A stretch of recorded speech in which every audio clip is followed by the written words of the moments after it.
For Angels fans, they have a lot to look forward to, including Shohei Ohtani on the hill and at the plate. The high school football regular season brought us many highs from across the Central Coast, but tonight, all of that is in the past. You might notice right now, at least, there's nobody in the stands. This is exactly how it looked 1 year ago. You have Jeff Passan, you have Ken Rosenthal, and of course you have Dusty Baker Twitter alerts. The Los Angeles Dodgers finding themselves in the exact same position they were in 1 year ago against the same team. I don't even know if Deja Vu by Olivia Rodrigo can explain how this feels. For Anna Van Broomen, her life is slowly but surely returning back to normal. We're talking playoffs? Yeah. We're talking playoffs? Eagles trying to move on to the third round of the playoffs. We'll see if they do it tonight. We'll have the full highlights for you as well on the Friday Night Highlights show. It's the same story with this team. Tons of talent, an inevitable playoff run, incredible fight, and also plenty of drama. Merry Christmas to all, and to all, a good night.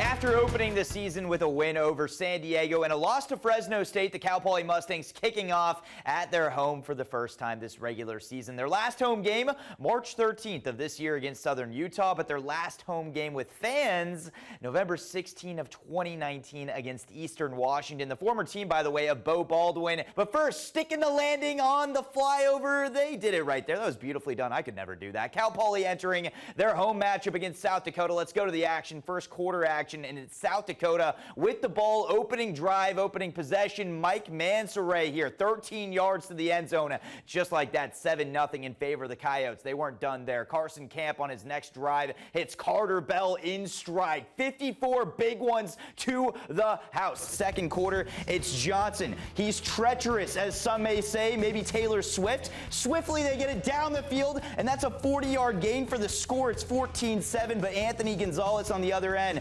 saying, we are never getting back together, right? Well, they're getting it into the end zone for the score. However, they would fail on the 2-point conversion attempt. It's still 14-13 in favor of the Pirates, but Johnson rolling out to his left. He says, I'm feeling more than 22. We're going to the end zone for 50. That's to Ethan Lisman, makes it 21-13, and Morro Bay wins it 36-33. This was actually even more beautiful than Taylor Swift's 10-minute long song that she just released. Keep in mind, the only thing that stands between these two cities is, well, the Central Coast. So I decided to go out and find out who on the Central Coast is pulling for either the 49ers or the Rams on Sunday night. Okay, so I'm out here in Pismo Beach, and my assumption is that we are split, considering we're right in the middle between San Francisco and Los Angeles, the battle of the 49ers and the Rams. But the real question is my assumption actually a reality? Are you a Rams fan? No, I'm not. You're not a Rams fan? No, who are you I'm rooting not. for tomorrow? I actually am rooting for the Rams because I don't like the 49ers. I want the Rams, so they'll be the home team, second home team to win, correct? Correct. Go I'm going Rams! to say the Rams. What's the reason behind that? I just think they got a better offense. I don't know. They're playing really well right now. They're peaking. I think that the Rams have more firepower. I have a guess as to who you're rooting for tomorrow, but take me through who you're pulling for. The Niners. Are you going to be watching the Rams-49ers game? The Niner game. My daughter and him like the 49ers. Okay, so you guys are rooting for the 49ers? Yeah, not me. They will be. What's the expectation tomorrow? They're going to win. What's the final score going to be? They're going to win. 28-21. It's probably going to be a low-scoring game. 27-24 Rams. As a Chiefs fan, who would you rather face in the Super Bowl? Probably the 49ers. What's your message to the Central Coast 49ers fans specifically? Oh my gosh. Just don't give up on them. They're going to make it. Look how far they've come. Because we're better. Niners! While driving around Pismo Beach, I stumbled upon the house with the helmets on the hill. I've been a Ram fan since 1966 and still a Ram fan. Back to the fearsome foursome, so I'm still with them. That's what makes it fun. Now that we're the twosome. Awesome twosome. Terry Franco and Carlos Rodriguez have been together for 28 years. I remember the first time I made my bet when I first met her 28 years ago. It ended up costing me a trip to St. Louis. Whoever I lost the game, that game had to buy the tickets for the next one. Woohoo!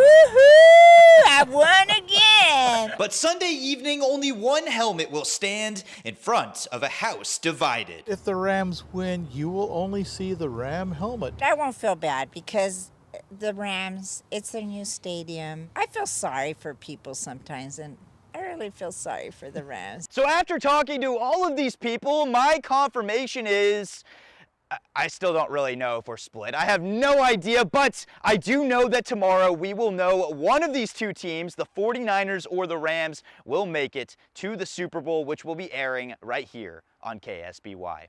Meet Cameron Clapp, a 35-year-old Cal Poly student that will be graduating on Sunday right here at the football stadium. But one way or another, he's found the most unique path to get here by getting hit by a train 20 years ago and losing 3 limbs. This is unimaginable. Graduating, I was told I would never walk again. Cameron Clapp was a 15-year-old boy that was underage drinking, leading to the most traumatic moments in his life. I don't remember my accident. It's probably a good thing because I'm sure it was pretty painful. But man, it was such a transformation. He lost both of his legs above the knee, lost an arm at the shoulder. Like, really tragic situation. Against all odds, Cameron battled back. I'm totally independent.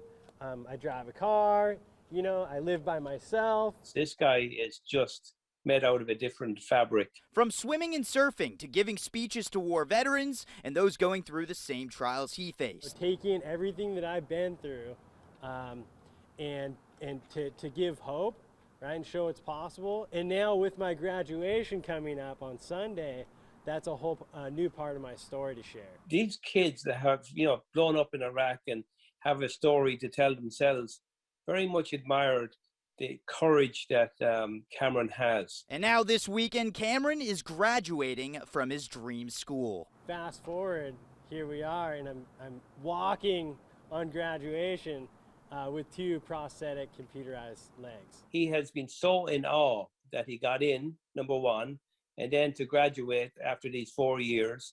He really made a big commitment to make it happen. Clapp lived through the improbable, and now the impossible has happened. And I'm just so proud of him. My life today is a miracle. You might have noticed I used a Vince Scully quote there from the 1988 World Series in which Kirk Gibson made the improbable comeback with a walk-off home run. You could argue this is a more dramatic comeback for Cameron. He will be walking here on Sunday at Cal Poly, and just to be safe, he got a knee replacement earlier this afternoon. Reporting at Cal Poly, Dusty Baker, KSBY News.